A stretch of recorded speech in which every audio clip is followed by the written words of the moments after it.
பராசர ஜோதிட மணிமன்ற குழுவில் பயணிக்கும் அனைத்து ஜோடு சொந்தங்களுக்கும் வணக்கம். பரமத்தி வேலூர்ந்து சந்திரன் பேசுகிறேன். ஒரு ஆணின் ஜாதகம் பதிவிடப்பட்டுள்ளது. இந்த ஜாதகத்தோட கேள்வி என்று பார்க்கும்போது, திருமணம் எப்பொழுது நடக்கும்? எந்த காலகட்டம் நடைபெறும் காலம்? ஏன்னா அந்த ஜாதகத்துக்கு வயசு என்று பார்க்கும்போது 33 வயசு நடப்பு. அப்போ 33 வயசு ஆயிடுச்சு, இன்னும் திருமணம் ஆகலை, இதுக்கு என்ன காரணம், கிரக ரீதியாக என்ன அப்படின்னு கேட்டிருக்காங்க.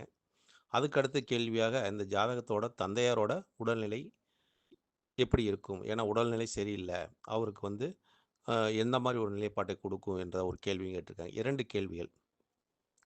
அப்போ பராசர மணிமன்றத்தை பொறுத்தளவுக்கு ஒரு ஜாதகம் வருதுனாவே அதுக்கு ஏதோ ஒரு தீர்வு கொடுக்குது அப்படிங்கிறது தான். ஏன்னா இதில் பதிவிடக்கூடிய அனைத்து ஜோதிடர்களும் எந்த ஒரு பிரதிபலனும் எதிர்பார்க்காம ஜாதகத்துக்கு பலன் சொல்கிறாங்க. ஏன்னா அந்த ஜாதகரை பார்க்கறதில்ல, அந்த ஜாதகர் யார் என்று தெரியாது, ஜாதகத்துக்கு உண்டான ஒரு ஆய்வு ஆராய்ச்சி அவ்வளோதான்.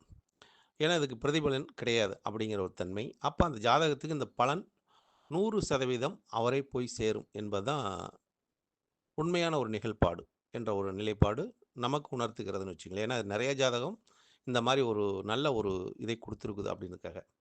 அப்போ இந்த ஜாதகத்தோட ஒரு பார்க்கும்போது 15/6/1992 திங்கட்கிழமை அன்னைக்கு பிறந்திருக்கார். 10 மணி 10 நிமிஷம். அப்போ இந்த ஜாதகத்தோட ஒரு தன்மையை நம்ம பார்க்கும்போது, இந்த ஜாதகர் பிறந்தது கடக லக்கினத்தில். கடக லக்கினம். ராசி என்று பார்க்கும்போது தனுசு ராசி, மூல நட்சத்திரம். 7ஆம் இடத்துல சனி. இப்போ நம்ம பராசர மணிமண்டலத்தை பொறுத்தவரை 7இல் சனி இருந்தால் எந்த மாதிரி ஒரு நிலைப்பாட்டை கொடுக்கும்? அதாவது 7இல் சனி இருந்தால் அந்த ஜாதகத்தோட உடன் பிறந்தவர்கள் முதல் திருமணம் பண்ணுவார்கள் என்ற ஒரு கருத்தை இந்த பராசர மணிமன்றத்தில் பதிவிட்டிருந்தேன்.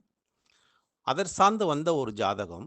இந்த ஜாதகர் கடக லக்கினம், 7இல் சனி ஆட்சி பெற்றிருக்கார், சொந்த வீட்டில் ஆட்சி பெற்று வக்ரம். செவ்வாயோட சாரம், அது 5க்கும் 10 கூடிய. ஏன்னா இந்த கடக லக்கினத்துக்கு யோகாதிபதி செவ்வாய் ஆட்சி. ஆட்சி பெற்ற ஒரு கிரகத்தோட சாரத்தை பெற்று அந்த அந்த நட்சத்திரநாதனும் ஆட்சி பெற்றிருக்காரு, பாவமும் ஆட்சி பெற்றிருக்கு, ஆனால் வக்கரம். அப்போ 7ஆம் இடத்துல சனி இருந்தால் நான் என்ன சொல்லியிருந்தேன்? முதல்ல உடன் பிறந்த சகோதரன் சகோதரி யார் இருந்தாலும் திருமணம் பண்ணிக்குவாங்க அப்படிங்கிற ஒரு தன்மையை சொல்லியிருந்தேன். அப்போ இந்த ஜாதகத்தோட ஒரு நமக்கு வந்ததே, இந்த ஜாதகரோட உடன் பிறந்த சகோதரி வேற ஒருத்தரை கூட்டிகிட்டு போய் கல்யாணம் பண்ணிட்டாங்க. வேற ஒரு இனத்துக்காரங்களை கூட்டிகிட்டு போய் கல்யாணம் பண்ணிட்டாங்க. அந்த ஒரு மன கஷ்டமும் மன வேதனையும் இந்த ஜாதகத்துக்கு அது வந்துச்சு என்ற ஒரு நிலைப்பாடும். அந்த ஜாதகத்தை சனி பகவானை பற்றி பேசுறதுனால அந்த சனி பகவானோட உண்மை நிலைப்பாடை இந்த பிரபஞ்சம் நமக்கு எடுத்து கொடுக்குது அப்படிங்கிற ஒரு தன்மை. அப்போ இந்த ஜாதகத்துக்கு ஏன் திருமணம் லேட்? ஏன்னா ஒரு திருமணம் இடம் என்ற இடம் சொல்லக்கூடிய இடம் எதுனா 7ஆம் இடம் தான், கலசர பாவம் தான். அப்போ கலசர ஸ்தானத்தில் ஒரு கிரகம் ஆட்சி பெற்றிருந்து அந்த நட்சத்திராதிபதி ஆட்சி பெற்றிருந்து ஒரு நல்ல ஒரு நிலையில் இருக்கும்போது, அப்போ அந்த பாவத்துக்கு ஏன் திருமணத்தை லேட் பண்ணுது அப்படிங்கிற ஒரு நிலை. அப்போ அந்த அதிபதியும் பார்த்தீங்கன்னாலும் வக்கரத்தில் இருக்கார். ஏன்னா ஆட்சி பெற்ற கிரகம் வக்கரமானாலும் ஒரு பலம் தான். ஏன்னா சொந்த வீட்டில் இருக்குது. அப்போ ஏன் அதை கொடுக்கல? இதுதான் கேள்வி.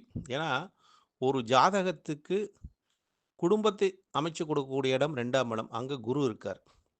கலசரத்தை அமைச்சு கொடுக்கக்கூடிய இடம் 7ஆம் இடம், அங்கே சனி பகவான் ஆட்சி பெற்றிருக்கார். 2ஆம் இடத்துல குரு நற்பாதான் இருக்கார், பாக்கிய அதிபதி 2 இருக்கார் அப்படிங்கிற ஒரு தன்மை.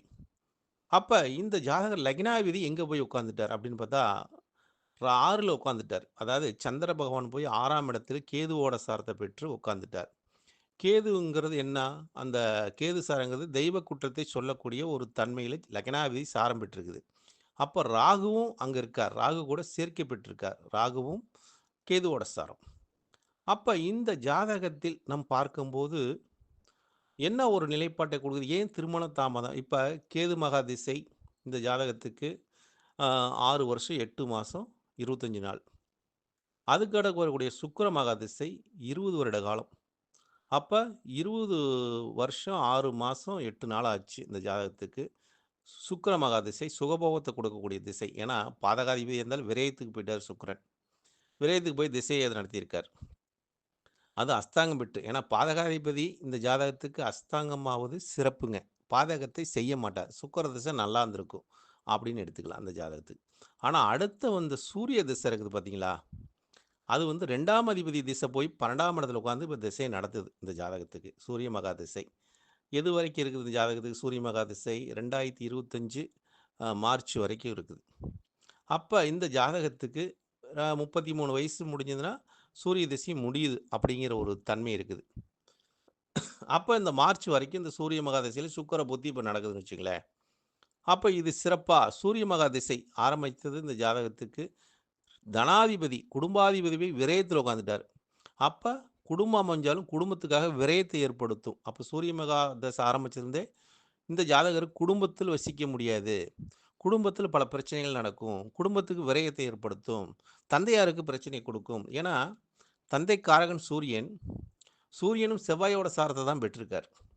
ஆனா 2ஆம் அதிபதி போய் 12ல உட்காந்துட்டார். 12ஆம் இடத்துல போய் யுத்த கிரகங்களாக 4 கிரகத்தோட சேர்க்கை பெற்று 3 கிரகத்தோட சேர்க்கை பெற்று 4 கிரகம் இருக்குது 12ஆம் இடத்துல. சயன சுகத்துல 4 கிரகம் இருக்குது. அப்ப அந்த 4 கிரகத்தை யார் பார்க்குறா? லக்னாதிபதி பார்க்குறார். 12ஆம் இடத்தையும் லக்னாதிபதி பார்க்குறார். இவரும் விரயத்த தான் நோக்கி போறார் அப்படிங்கிற தன்மையை காட்டுது. ராகு, சந்திரன் சேர்ந்து 6ஆம் இடத்துலேருந்து லக்னாதிபதி பார்க்குறார். அப்ப லக்னாதிபதி எல்லாமே விரயத்த தான் காட்டுது. விரயத்த தான் செய்கிறார் என்ற ஒரு நிலைப்பாடு தெரிகிறது. அப்ப இந்த காலகட்டங்கள் அவருக்கு சூரிய மகா திசை சிறப்பு இல்ல. 6 வருஷ காலமும் சிறப்பு இல்ல. வேலைக்கு போலாங்க, சம்பாதிக்கலாம். சம்பாரிச்சா தானே செலவு பண்ண முடியும். அப்ப சம்பாதிக்கிறதுல செலவு பண்ணிக்கிட்டு இருக்கக்கூடிய ஒரு காலகட்டமாக இந்த ஜாதகத்துக்கு இருக்கும். ஏன்னா, தனக்காரகன் தனஸ்தானத்தில் அமரக்கூடாது என்பது ஜோதிட ஒரு விதி.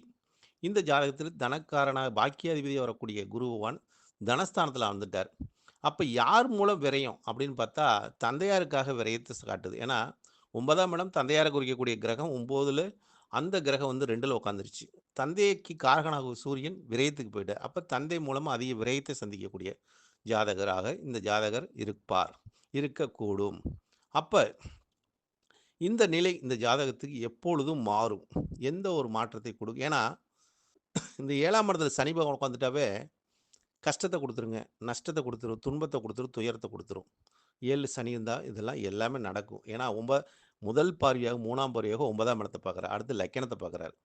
அதுக்கு அடுத்தது பாருங்க 10ஆம் பார்வையாக சுகஸ்தானத்த பார்ப்பார். இப்ப இந்த பார்வையெல்லாம் பாருங்க அந்த ஜாதகத்துக்கு ஒரு சிறப்பை தருமா? எல்லாத்தையும் அந்த அதுக்கு உண்டான ஒரு ஒரு தன்மையை குடுக்கும். ஏன்னா, அந்த பாவத்தன்மையை ஏற்படுத்தி அந்த வலியும் வேதனையும் குடுத்துக்கிட்டே இருக்கும்னு வச்சுக்கங்களேன். அந்த நிலைப்பாட்டை குடுக்கும் ஜாதகத்துக்கு. அப்ப சூரிய திசை முடியிற வரைக்கும் சந்தையாருக்கு மிகப்பெரிய ஒரு செலவுகள், விரயங்கள் அதிகமா ஏன்னா, நல்ல வேளை 2க்கு உடையவன் வந்து 12க்கு போயிட்டார். விரயத்த தான் குடுக்குறார். ஏன்னா, இப்ப குரு வந்து 9ஆம் அதிபதி மாரகஸ்தானத்தில அமர்ந்திருக்கார். மாரகத்துக்கு ஒப்பான கண்டத்தை ஏற்படுத்தக்கூடிய தன்மையும், அத தாண்டி வந்துட்டார். ஏன்னா, சூரிய திசையில குரு புத்தி முடிஞ்சிருச்சுங்க. அது இருந்துச்சுன்னா, இன்னும் அவருக்கு அது இன்னும் சிரமத்த குடுக்கும். அதனால இப்ப சுக்கிர புத்தி தான் நடக்குது. சுக்கிர புத்தி வந்து அவ்வளோ ஒரு சிறப்பு இல்லன்னு தான் சொல்ல முடியும். சுக்கிர புத்தி ஏன்னா, அவரு அஸ்தங்கம் ஆயிட்டாரு. பாதகாதிபதி வேற. அவர் சூரியன் வந்து அந்த சாரத்த வேற அவர் கூட சேர்க்கை பெற்று வேற நடத்துறாரு. அதனால அவர சிறப்பு இருக்காது. ஆனா, இந்த ஜாதகத்துக்கு அடுத்து வரக்கூடிய சந்திரமகா திசை எப்படி இருக்கும்? அப்படிங்கிற ஒரு தன்மை இருக்குது. ஏன்னா, மூல நட்சத்திரத்தில உட்காந்து லக்னாதிபதியோடயே திசை நடக்குது. அப்ப சந்திரனுக்கு 7லும் பார்த்தாலும் 4 கிரகங்கள் இருக்குது சேர்க்கை பெற்று. அப்ப சந்திரனுக்கு 7ஆம் இடமும் சிறப்பில்ல. சுக்கிரனுக்கு 7ஆம் இடமும் சிறப்பில்ல. கல லக்கணத்துக்கு 7ஆம் இடம் சிறப்பா இருக்குதுங்க. அப்ப தாரம் அமையும். எந்த மாரி ஒரு தாரம் அமையும்? அப்படின்னா, இந்த ஜாதகத்துக்கு ஒரு ஏழ்மைப்பட்ட ஒரு பெண், அதாவது வசதி குறைந்த பெண்ணா இருக்கலாம். ஏன்னா, செவ்வாயோட சாரத்த தான் பெற்றிருக்காரு. செவ்வாயும் ஆட்சி பெற்று தான் இருக்காரு. அப்ப அதில எந்த குறையும் இருக்கிறதுக்கு வாய்ப்பு இல்லைங்க என்றே சொல்லலாம். ஏன்னா, செவ்வாய் ஆட்சி பெற்றிருந்தாலும், அந்த குரு வேற பார்க்குறாரு செவ்வாய. அப்ப இந்த ஜாதகத்துக்கு சந்திர மகா திசையில இந்த ஜாதகத்துக்கு திருமணம் அமைஞ்சு குடுத்துரும் நிச்சயமா. அப்ப இந்த ஜாதகத்துக்கு 2025 கடைசியில இந்த ஜாதகத்துக்கு திருமண யோகத்தை அதாவது 33 வயசு முடிஞ்சோன்னா 34 ஸ்டார்ட் ஆச்சுனாவே, இந்த ஜாதகத்துக்கு திருமணத்துக்கு உண்டான நிகழ்பாடு குடுக்கும். அப்படிங்கிற ஒரு தன்மை இருக்கு. ஏன்னா, சனி அடுத்தது வந்து பாக்கியத்துக்கு போறாரு. கோச்சார ரீதியா 7 கூடயும் 9க்கு போறாரு. 9ஆம் இடம் தந்தையார குறிக்கக்கூடிய பாவம். அப்ப தந்தையாருக்கு உறவில் மூலியமா ஒரு பொண்ணு இருக்கும் அப்படிங்கிற ஒரு தன்மையும் இந்த ஜாதகத்துக்கு இரத்த வழி உறவில் மூலமாக இந்த ஜாதகத்துக்கு திருமணம் அமையக்கூடிய தன்மை இருக்கும். அது திடீர் ஒரு திருமணமாக இருக்கும் என்ற ஒரு நிலைப்பாடும் இருக்குதுன்னு வச்சுக்க. திடீர் திருமணம் ஒரு நிலைப்பாட்டை இந்த ஜாதகத்துக்கு கொடுக்கக்கூடிய ஒரு காலகட்டமும் இருக்குதுங்க. தந்தையாருக்கு மருத்துவ செலவு இந்த சுக்கிர புத்தி முடியிற வரைக்கும் அதிகரிச்சுக்கிட்டே இருக்கும். அடுத்தது இந்த ஜாதகர் ராகுவோட சேர்க்கப்பட்டிருக்கனால, இந்த ஜாதகரோட ஒரு தன்மையும் அவ்வளவு சிறப்பு இருக்காது. ஏன்னா, லக்னாதிபதி 6க்கு போயிட்டார். ராகுவோட சரிக்கு போயிட்டார். அப்ப ராகுங்கிறது அந்நியம். அப்ப அந்நியத்த தான் அவர் நம்புவாரே ஒழிய, சொந்தத்த யாரும் நம்ப மாட்டார். அப்படிங்கிற ஒரு தன்மை இருக்குது. அப்ப சொந்தத்துக்கு ஒரு முக்கியத்துவம் அந்த ஜாதகர் குடுத்தாருன்னா, நிச்சயமாக இந்த ஜாதகத்துக்கு திருமணம் சீக்கிரம் கைகூடும். அதனால சொந்தத்தில இந்த ஜாதகத்துக்கு நல்ல பேர் இல்லை என்றே சொல்லலாம். அதனால சொந்த பந்தத்தில ஒரு முக்கியத்துவம் குடுத்து, அத திருமணம் ஏன்னா 7ஆம் இடம் ஆட்சி பெற்றிருக்குதுங்க. சுப நிகழ்வுக்கு அதிகமா அந்த ஜாதகம் செல்ல வேண்டுங்க. சென்றார்னா சீக்கிரம் திருமணம் நடக்கும். சுப நிகழ்வுக்கு செய்யாம, அசுப நிகழ்வுக்குலாம் போயிட்டு வந்தா, இந்த ஜாதகத்துக்கு திருமணம் நடக்காதுங்க. சுப நிகழ்வுக்கு ஏன்னா 7ஆம் இடம் கலஸ்திரஸ்தானம் ஆட்சி பெற்றிருந்தனாவே, அதிக சுப நிகழ்வுக்கு போம்போது அவங்களுக்கு சுப பலன்கள் அதிகமாக நடைபெறும். ஏன் இவருக்கு இவ்வளோ கசப்பை குடுத்துச்சு அப்படின்னா, இவர் அந்த காலகட்டங்கள் திசா காலங்கள் அப்படியே இருக்குது. அடுத்து வரக்கூடிய சந்திர திசையிலாச்சு சந்திரனுக்கு 2ஆம் இடத்துல சனி ஆட்சி பெற்றிருக்காரு. அதனால குடும்பத்தை நிச்சயமாக சந்திர திசை ஆரம்பிச்சோனவே குடும்பத்த அமைச்சு குடுத்துருங்க. ஏன்னா, கேதுங்கிறது ஒரு சிக்கலான கிரகம். அந்த கேதுவோட சாரத்த வாங்கியிருக்கனால, ஒரு சிக்கல் பிடியில் இவர் மாட்டுவார். அப்படின்னா, அது எந்த சிக்கல்? குடும்ப சிக்கல் என்றதில் மாட்னா தான், இந்த ஜாதகர் எந்த ஒரு நிலையில் இருக்க முடியும் என்ற ஒரு கருத்தும் நிலவுகிறது. அப்ப தந்தையாருக்கு அடுத்தது கேள்வியாக தந்தையார் கேட்டிருக்காரு. தந்தையாருக்கு உடல்நிலை, மருத்துவ செலவு குடுத்துக்கிட்டே தான் இருக்கும். தீர்வு அவருக்கு இல்லைங்க. அவருக்கு மருத்துவத்திலிருந்து நிறைவு பெறுவதற்கு வாய்ப்பில்ல. ஏன்னா, தந்தையார் விரயத்துக்கு போயிட்டார். அப்ப அந்த பாவாதிபதியும் சிறப்பில்லாத போயி, அந்த காரகம் சிறப்பில்லாத போயி, கேதுவோட சேர்க்கை பெற்று, அதேமாரி அந்த ஜாதகத்தில சனி பகவான் வந்து அவயோகியா போயிட்டார். அவயோகியா இருக்கனால, அந்த அவயோகத்தை கோச்சார ரீதியா அந்த ஜாதகத்துக்கு சனி பகவான் அங்க போம்போது, அந்த அவயோகத்தையும் குடுத்துருவார். ஏன்னா 9ல சனி போகும்போது, அந்த அவயோகத்துக்கு உண்டான தன்மையும் குடுத்துருவார். என்ற ஒரு நிலைப்பாடும் தெரிகிறது. ஏன்னா ராகு இப்ப அங்க 9ல இருக்காரு. இப்ப சனியும் அங்க போறாரு. மார்ச் எண்டுல கடைசியில போறாரு. சனி அங்க போனாலும் இது ஜாதகத்துக்கு தந்தையாருக்கு ஒரு பாதிப்பை குடுத்துருவோம் அப்படிங்கிற ஒரு தன்மை நிகழ்கிறது. தந்தையாருக்கு மருத்துவ செலவு குறையறதுக்கு வாய்ப்பு ரொம்ப குறைவுங்க. ஏன்னா, அந்த கிரகம் அமர்ந்த வீடும், அதே மாரி இந்த சனி பகவான் பார்வையும் அவ்வளோ சிறப்பில்லாத போச்சுங்க. வேற ஒண்ணும் கிடையாது. அத ஒரு சுபகிரகம் பார்த்திருந்தாலும், ஒரு சுபகிரகம் சேர்க்கை பெற்றிருந்தாலும் நல்லது நடந்திருக்கும். ராகுவுக்கு திரிகோணத்தில குருவும், அதே மாரி சனியும் 9ஆம் இடத்த பார்ப்பது, தந்தையாருக்கு அப்புறம் இந்த ஜாதகரோட வாழ்க்கை சிறப்பாக இருக்கும் என்ற ஒரு கருத்தை முன்வைக்கிறேன். நன்றி, வணக்கம். வாழ்க வளமுடன். வேற ஏதாச்சும் உங்களுக்கு சந்தேகம் இருந்தாலும், இதில ஏதாச்சும் உங்களுக்கு நான் ஏதாச்சும் விட்டுருந்தா கூட, இத கேள்விய வைங்க. இந்த ஜாதகத்துக்கு ஏற்புரைக்கு அப்புறம் மீண்டும் இதுக்கு ஏதாச்சும் எனக்கு பரிகாரம் ஏதாச்சும் இருந்தாலும் ஏன்னா, பரிகாரமே விரயம் தான் பரிகாரம். அத தான் செஞ்சுட்டு இருப்பாங்க. குடும்பம் நடத்திட்டு இருக்கும். அப்ப இந்த குடும்பத்தில் ஒரு ஒற்றுமை இருக்காத ஒரு தன்மையும் இந்த காலகட்டங்கள் இருக்குது. குடும்ப ஒற்றுமை பெறுவதற்கு ஒரு ஹோமங்கள் வீட்டில் பண்ணுவது சிறப்பை தரும் என்ற ஒரு கருத்தை முன்வைக்கிறேன். நன்றி, வணக்கம். வாழ்க வளமுடன். பரமத்தி வேலு சந்திரன்.